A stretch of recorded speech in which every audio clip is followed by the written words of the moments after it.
And this is now the second of our series doon po sa First Christmas Carol o First Christmas Greetings. At ang pinagmulan po niyan ay hindi tao kundi mga angel ng Panginoon. It was the angels of the Lord that give the first greetings sa Christmas and first carol. That's why sa Luke 2:14 mababasa po natin yung kanilang greeting, mababasa natin yung kanilang carol na kanilang inawit. At ang sabi doon ay, glory to God in the highest, and on earth, peace, goodwill toward men. Nung makita ng mga anghel ang ating Panginoong Hesukristo doon sa sabsaban, nakita nila yung pinag-uusapan doon sa langit. Hindi makapaniwala ang mga angels na gagawin ito ng Diyos. Because this is so amazing, this is something na unbelievable na pwedeng mangyari. Na ano yun? That God would humble Himself and become man. Na ang Diyos na may likha ng langit at lupa ay magpapakumbaba at magiging isang tao. Ipapanganak sa ilalim ng kautusan at mamamatay para sa sangkatauhan na lumapastangan sa Kanya. That's why, nang makita ng mga angel ng Panginoong Jesus sa sabsaban, nakita nila ang kaligtasan. At ganoon naman talaga. Kapag nakita mo relihiyon, hindi ka nakakita ng kaligtasan. Pagka nakita mo tradisyon, hindi ka nakakita ng kaligtasan. Pero pagka nakita mo ang Panginoong Hesukristo, makakakita ka ng kaligtasan. And when the angels saw the Lord Jesus Christ lying there in the manger, binati po nila ang mga shepherds, ang occasions na yun, at sinabi, glory to God in the highest, and on earth peace, goodwill toward men. Now, the question is, why salvation is God's highest glory? Tinalakay po natin in part 1 that first, because nothing can be compared to the glory of God revealed in the incarnation of Christ. Walang maitutulad sa kaluwalhatian ng Diyos na nahayag sa kapanganakan ng Panginoong Hesukristo. Because all the fullness of the Godhead ay nasa Panginoong Jesus. In fact, the book of Hebrews said, He is the perfect image of the invisible God. Siya ang perpektong imahe ng Diyos na hindi nakikita. Kaya nung sinabi ng isang alagad, pakita mo nga sa amin ang Ama. Sinabi niya, pag nakita niyo ako, nakita niyo na siya. Mga kapatid, when the angels give this greeting, when the angels sing this first carol, nabanggit ko po sa inyo in part 1, there was no envy on their part. Why? Because when angels fall, when angels sin against God, hindi nagkatawang anghel ang Diyos para iligtas sila. But, nang magkasala ang sangkatauhan, hallelujah, ang Diyos ay nagkatawang tao para mailigtas tayo. The occasion is not for them, the occasion is for us. Yet, makikita natin, there was no murmuring on the part of the angels, and there was no doubt on the part of the angels, and there was no envy on the part of the angels. Umawit sila ng buong kagalakan at sinabi, glory to God in the highest. Kaluwalhatian sa Diyos sa kataas-taasan. Now, the second thing is that salvation glorifies God in the highest degree, not man. Kapag titingin ka doon sa talata, glory to God in the highest. Ano yung nakita nila? Salvation. Ano yung inawit nila? Yung salvation daw, glory to God in the highest. Meaning to say, salvation glorifies God in the highest degree. Pagka pinag-uusapan po natin ng kaligtasan, ang itinataas doon ay ang Diyos, hindi ang tao. Simply put, the doctrine which glorifies man in salvation cannot be the gospel. Because the gospel that glorifies God is the gospel by grace through faith. Salvation by grace through faith. That is the gift of God, that none of us should boast. It is not by works. Kaya, pag pinag-uusapan ng kaligtasan, ang tinataas ay ang Diyos, hindi ang ating kakayahan. Hindi ang ating good works. Hindi ang ating abilidad. Salvation is purely of God. Then, on this second part, tatalakayin po natin why salvation is giving God the highest glory. Because, number 3, the birth of the Lord Jesus Christ wasn't just the arrival of a child. The birth of the Lord Jesus Christ marked the beginning of healing and the hope for enduring peace with God. Especially in December, makakakita tayo ng nativity scene. Di po ba?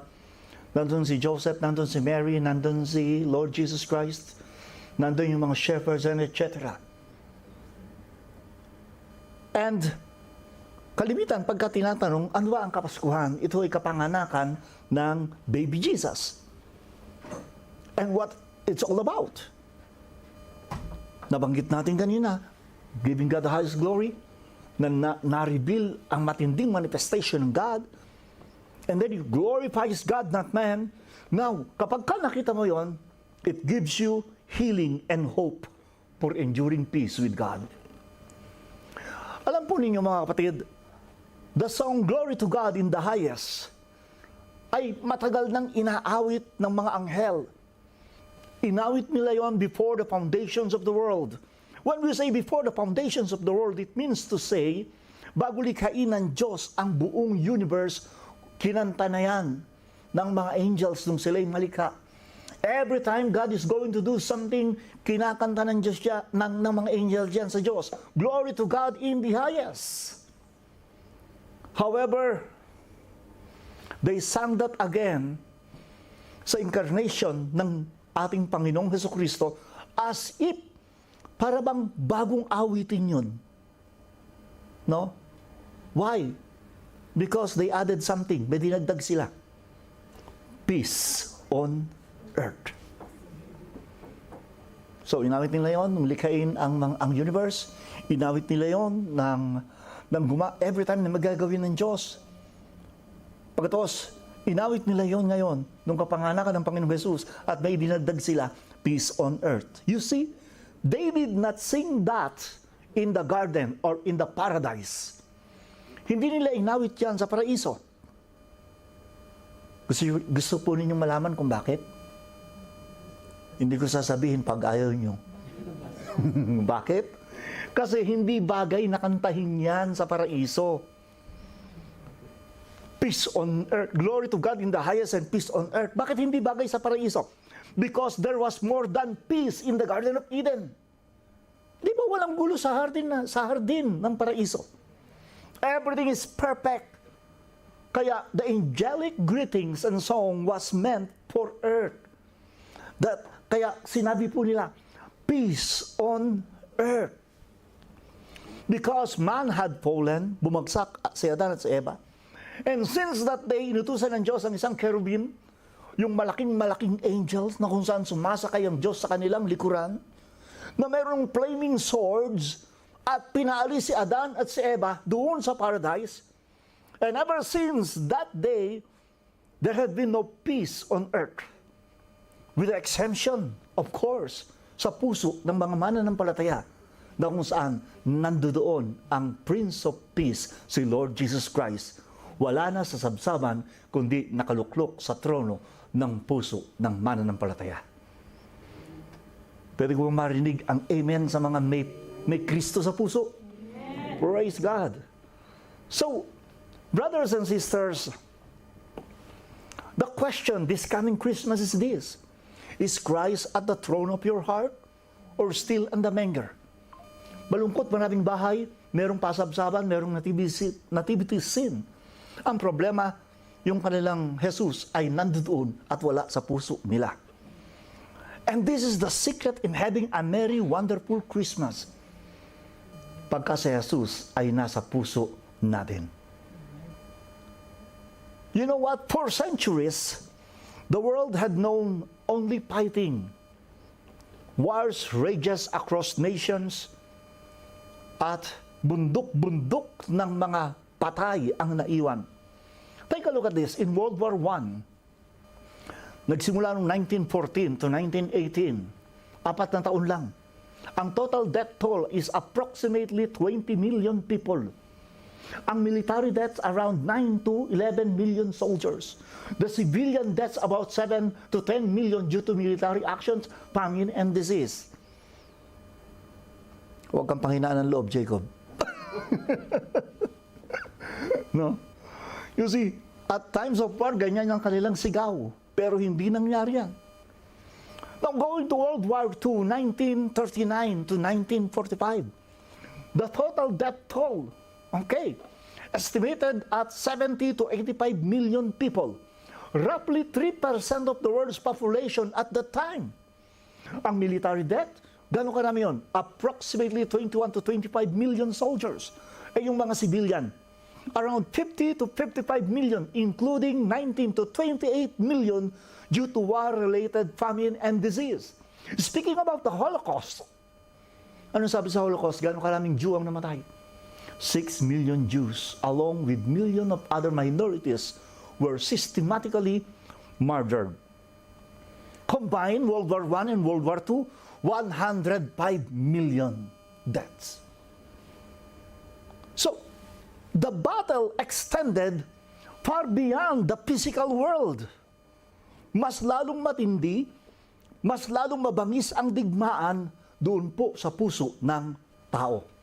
It was not just a war between nations, but it is a deep struggle, malalim na pakikibaka at himagsikan against sin, against guilt, and against separation from God. That is what James said in James chapter 4, verse 1. Sabi po niya, what causes conflicts and quarrels among you? Don't they come from the passions at war within you? So may gera sa puso. At kung ano na nandoon sa puso, yun ang nahayag sa labas, kaya nagkakaroon ng digmaan. Since Adam's fall, ang kapayapaan ay nawala. At ito po ay pinalitan ng tinatawag na kahungkagan or voidness or emptiness.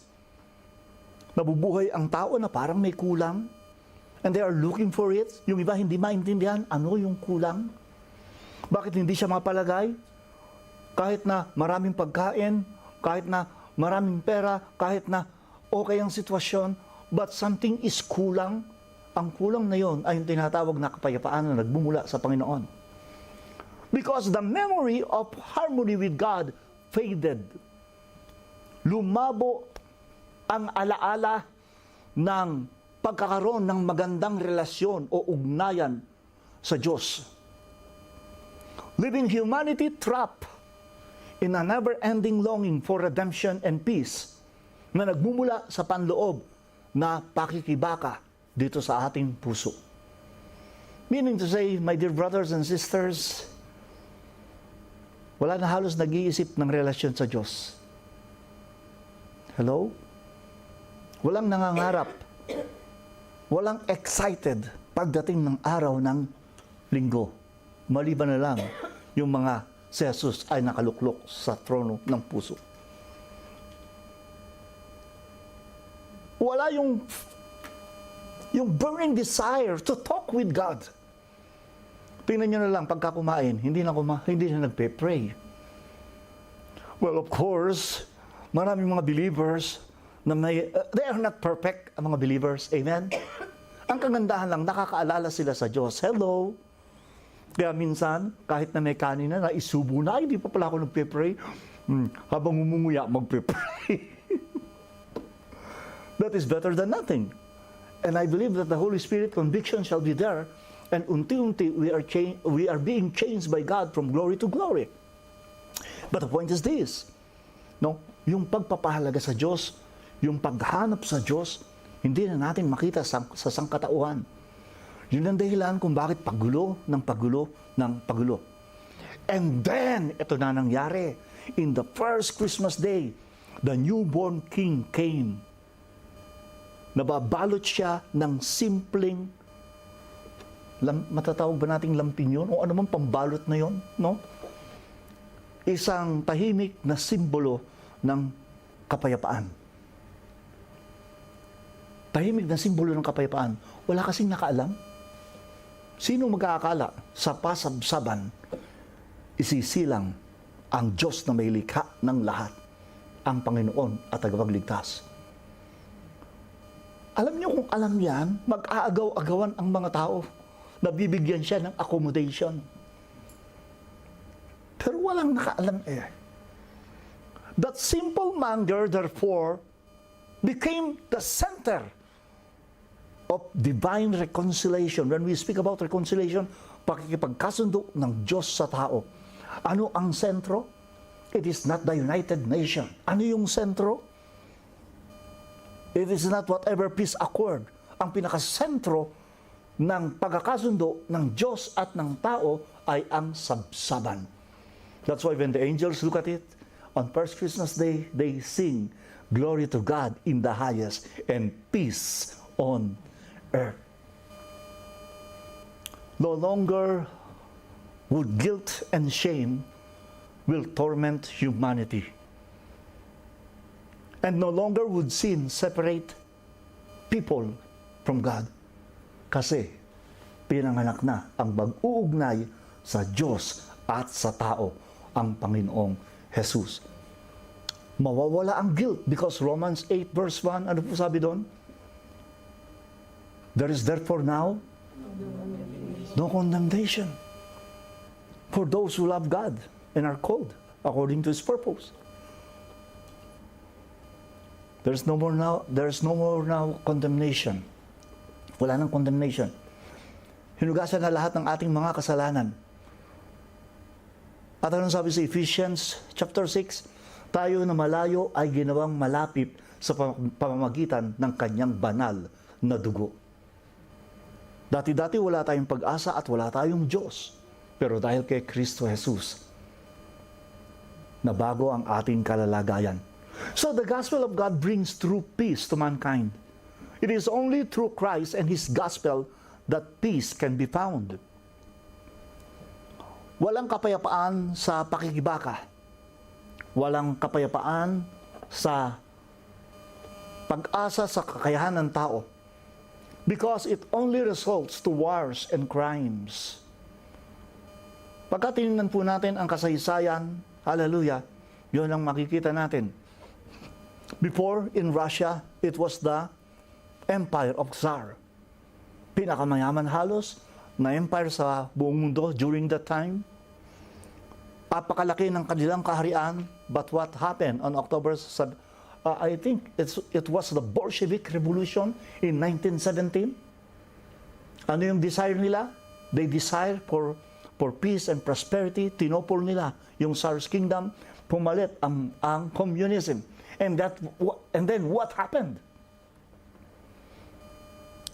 So, mula po sa kanilang succession of leaders, from Karl Marx to Lenin to Stalin, hanggang sa kasalukuyan to Putin, ang kasaysayan ng communism, even in China and even in North Korea, is marked by lawlessness,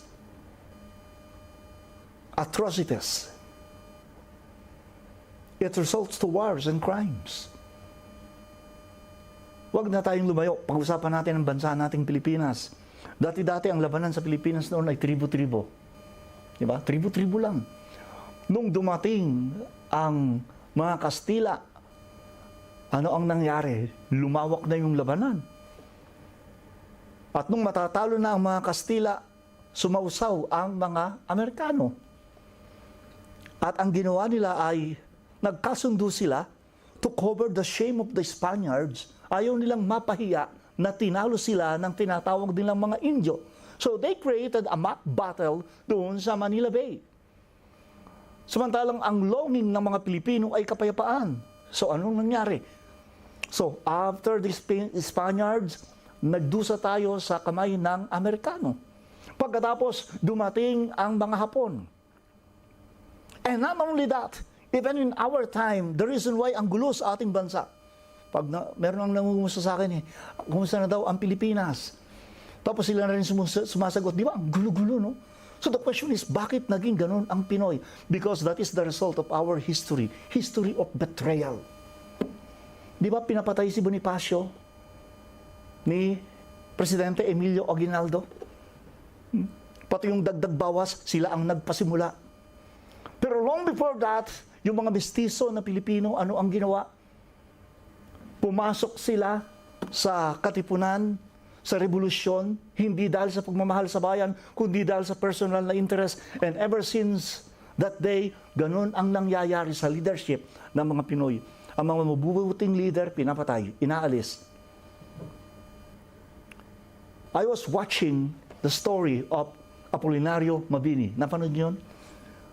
Panoorin niyo yung talambuhay ni Apolinario Mabini at magugulat kayo. Marami kayong matutuklasan kung paano niyo pinanood si Juan Luna, no? Nung kinausap niya yung mga Pilipino during that time. And nababanggit ko ito because that's the point. Mula sa World War hanggang doon sa digmaan sa ating sariling bansa. And also here in Canada, pagka tinignan natin ang istorya ng Canada, lalong kalumo-lumo. It is indeed true. Peace is not found in struggle and effort. It only results to wars and crimes. And ang kapayapaan ay hindi rin nagmumula sa pagsunod sa Ten Commandments. Na ang tawag ng mga Hudyo ay Torah. For the law cannot save, it only condemns. And once you are condemned, it gives shame, guilt, and fear. Look at Galatians 2, verse 16. Ano pong sabi doon? Knowing that a man is not justified or placed in right standing with God by the works of the law, but by the faith of Jesus Christ. Even we have believed in Jesus Christ that we might be justified by the faith of Christ, and not by the works of the law.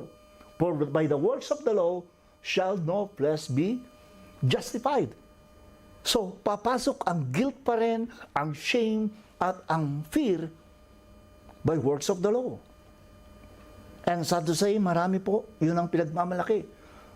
Good boy daw sila o good girl daw sila. They are following the Ten Commandments.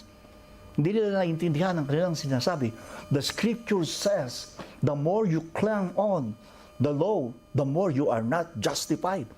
It is only Christ that can give peace. Since no one can keep the law, what therefore is the purpose? That we may know the holy nature and will of God. Yun lang ang layunin ng Ten Commandments. Makita natin ang kabanalan ng Diyos, makita natin ang kalooban ng Diyos, ang gusto ng Diyos na gawin natin. And then the sinful nature and disobedience of our hearts, para makita natin rebelde talaga tayo. Na nagkasala talaga tayo. You see, because many people don't believe that they are sinners. Dahil hindi sila mamamatay tao, dahil hindi sila estapador, dahil hindi sila kriminal, they think of themselves as righteous. Pero hindi ganun eh. Just look at the Ten Commandments. Walang sinasabi doon na kailangan mong maging kriminal ka. Doon palang makikita mo na agad yung rebellion ng puso ng tao. And thus, our need of a Savior. So ang purpose ng kautusan ay para makita natin na tayo ay sinner at kailangan natin ng tagapagligtas. The law also teaches and exhorts us to live a life worthy of our Savior. So ligtas ka na ngayon. Ano na ngayon ang purpose ng law? Para makapamuhay ka na karapat-dapat sa ating Panginoon. Yun lang. So true peace is found only in Christ. The world will continue to have wars and interpersonal conflict until Jesus comes to establish true, lasting peace in His second coming. Yung 1,000 millennial reign without demons, without Satan, wherein Christ will rule as King of Kings and Lord of Lords. At talagang payapa ang lahat. You can see that in Isaiah 11 verse 1 to 10. However, anong ibig sabihin yan? Maghihintay pa tayo ng ganun katagal? However, brothers and sisters, even at this moment, God will give His peace to those who trust Him. Sapagkat Jesus Christ our Lord took the chastisement of our peace. And has made it possible for us to have peace with God. And once His peace rules in our heart, we are able to share that peace with others. Meron tayong ugnayan sa Diyos, may kapayapaan na tayo sa Diyos. Ano ngayon ang gagawin natin? I-share natin yung kapayapaan na yan na meron tayo. We become publishers of peace and we become ministers of reconciliation.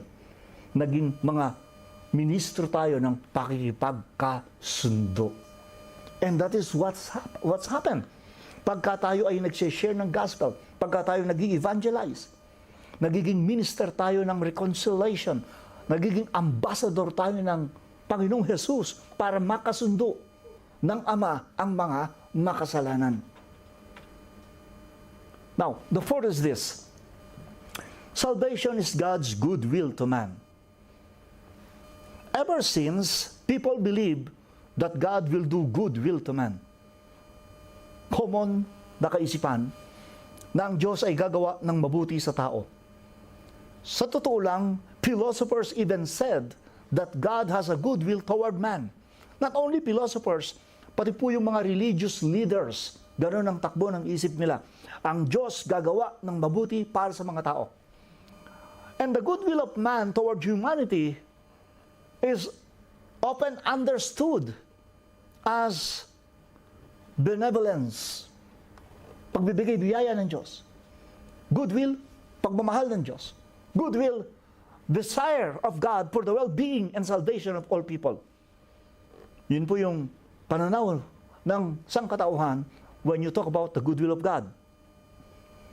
It is the central theme in many religious and spiritual traditions, emphasizing that God acts out of kindness, mercy, and a desire for human to live fulfilling and righteous lives. Kaya sabi nga nila, ang purpose ng religion is to make you a better person.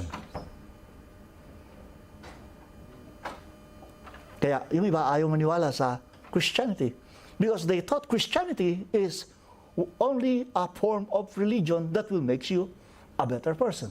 Doon sila nagkakamali. Christianity isn't a religion, therefore the purpose of Christianity is not to make you a better person.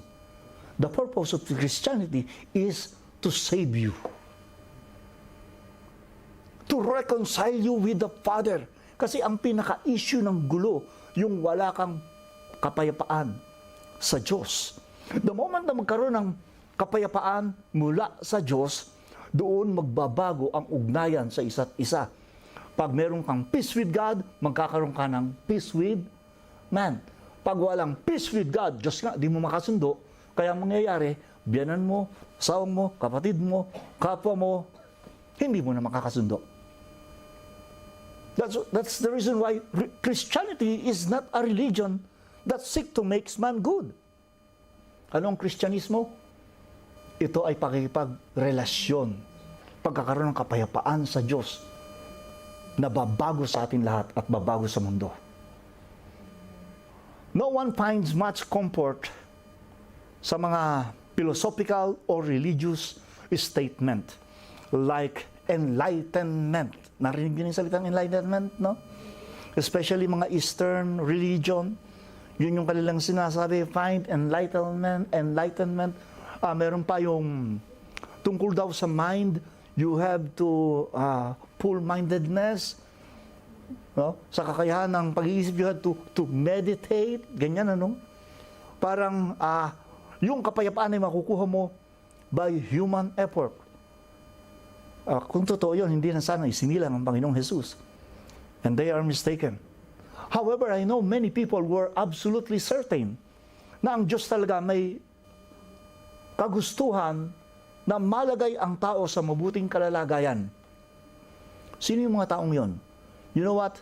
Kapag ka tinanong nyo sila, sasabihin nila sa inyo na ganito, God showed His love by giving His Son. There's no greater proof of kindness from the Creator to His creation than sacrificing His only beloved Son to save them.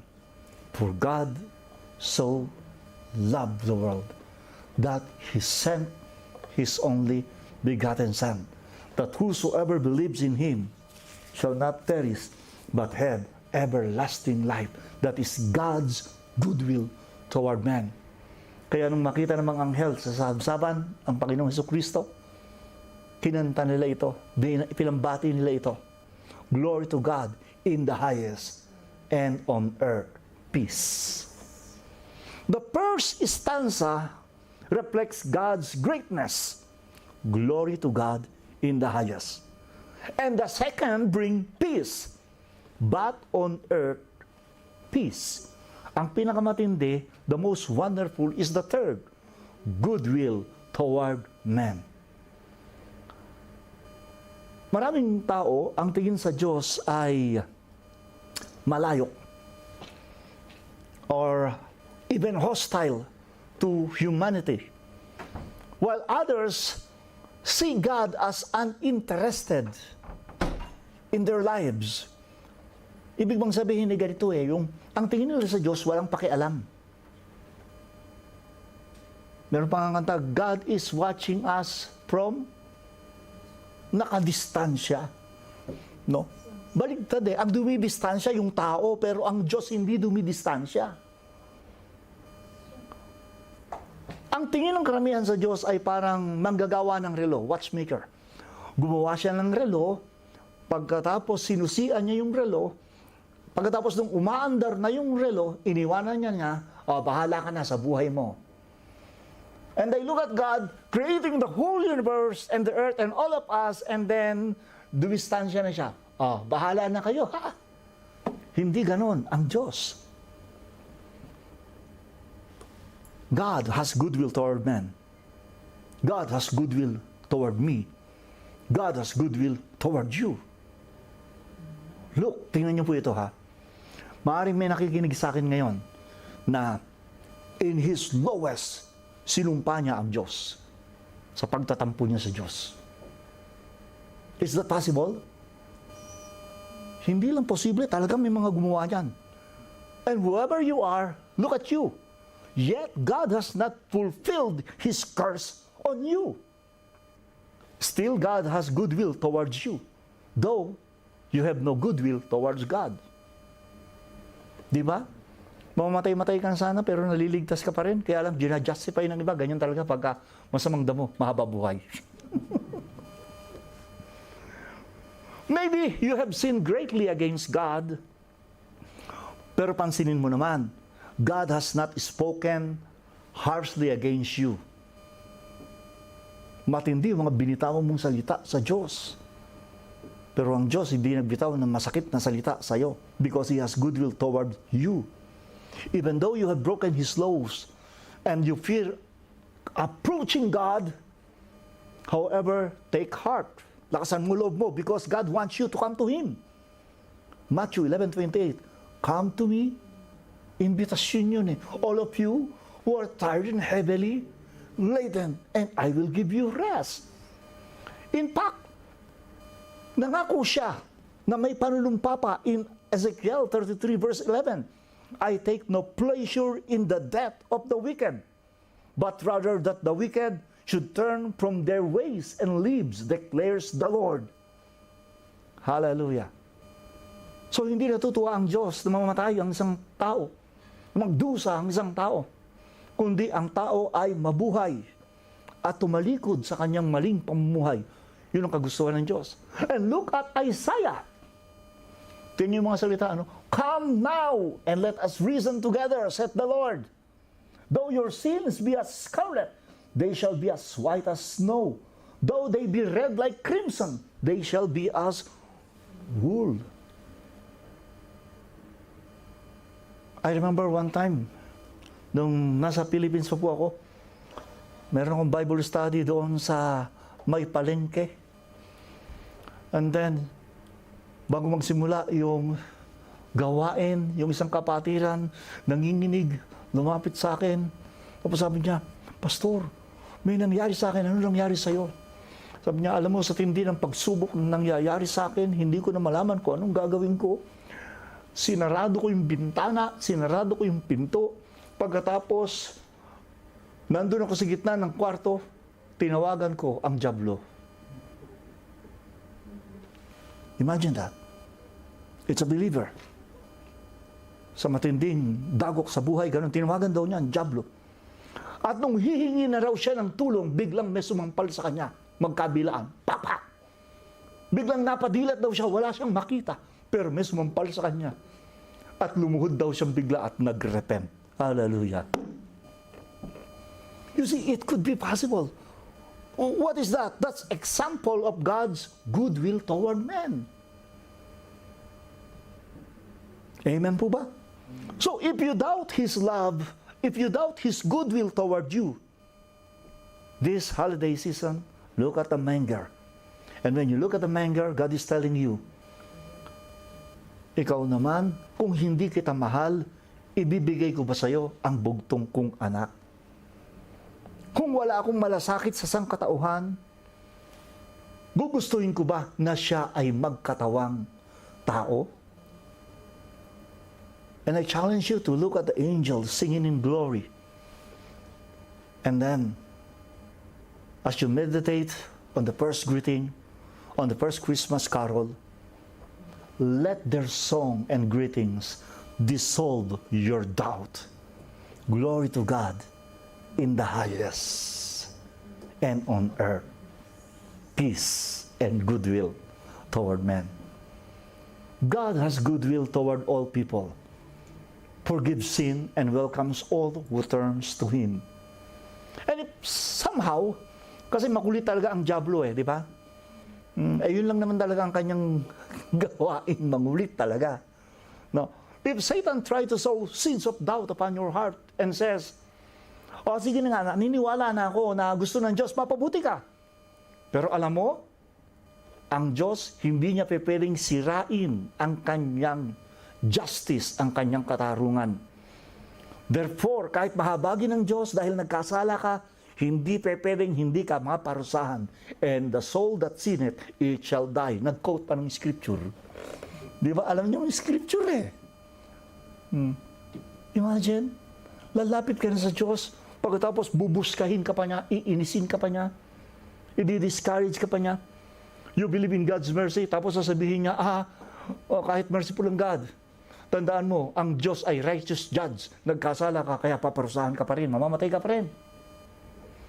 Then, if the devil is trying to say that to you, or if you're thinking that, in that line, just look at our text and listen to that first note of the song, Glory to God in the highest. And reply to Satan and all his temptation, that when God show His goodwill to a repentant sinner, there is not only peace in the sinner's heart, but it brings glory to all the attributes of God. So God can be just and yet justify the sinner and at the same time glorify Himself. Glory to God in the highest. Yun ang laman nun, mga kapatid. No? Pagka nagsisi tayo talaga, nagkakaroon tayo ng kapayapaan at nagbibigay ng glory sa Diyos yung pagsisisi natin. Kaya kahit na tayo nagkasala, yes, He is the judge, but God becomes the justifier. Kaya nga yung imbitasyon, anong sabi? Simpulan ng dugo, gagawin kong simbusilak ng niebe. You know, in this conclusion of the first part, I believe I have done my part to explain to all of you the wonderful truth and message of the three stanza and the first greetings of Christmas. I hope and pray na sa kabuuan ng holiday season, ilang linggo na lang, Pasko na, no? You will have a truly Merry Christmas by feeling the power of those words and knowing the anointing of that greetings and song. Glory to God in the highest, on earth, peace, goodwill toward men. Let us bow our head. Lord, we thank you for salvation. We thank you, Lord, for making these things very clear upon us.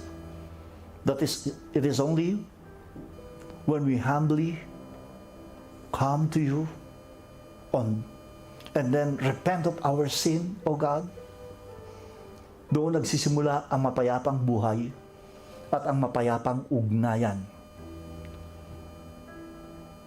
Ang pakikipagkapayapaan sa iyo ang siyang susi ng pagkakaroon ng kapayapaan sa buong sangkatauhan at buong mundo.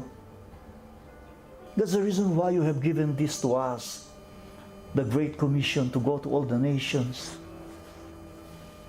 make disciples, make people believers of you and your gospel, to teach them about you and the gospel. And you promise not to leave us nor forsake us. In this coming holiday season, Lord, especially sa aming panahon na matindi na ang komersyalismo, matindi na ang kahirapan, matindi na ang pagdating ng mga pestilences, not only the pestilences or pandemics, pati Panginoon ang kaguluhan, bansa laban sa bansa, at ang pagbagsak ng ekonomiya. Lord, tanging sa iyo lamang magkakaroon kami ng kapayapaan. Tanging sa iyo lamang kami magkakaroon ng tapang na harapin ang buhay, lahat ng hamon ng buhay, at manampalataya, O Lord God, na God is in control. Indeed, you will never leave us nor forsake us. You are the peace that shall guard our heart. And you are the reason of the season. Let every family, Lord, experience that peace. And let your presence, O Lord, your presence, your very presence, gives that gladness and joy this holiday season. And Lord, as we gather together with all the relatives and friends, O Lord, we pray that you give us that boldness to share the secret of peace, which is no other than your gospel. You at the throne of our heart. In your name, Lord Jesus, this we pray to the Father. Amen and amen.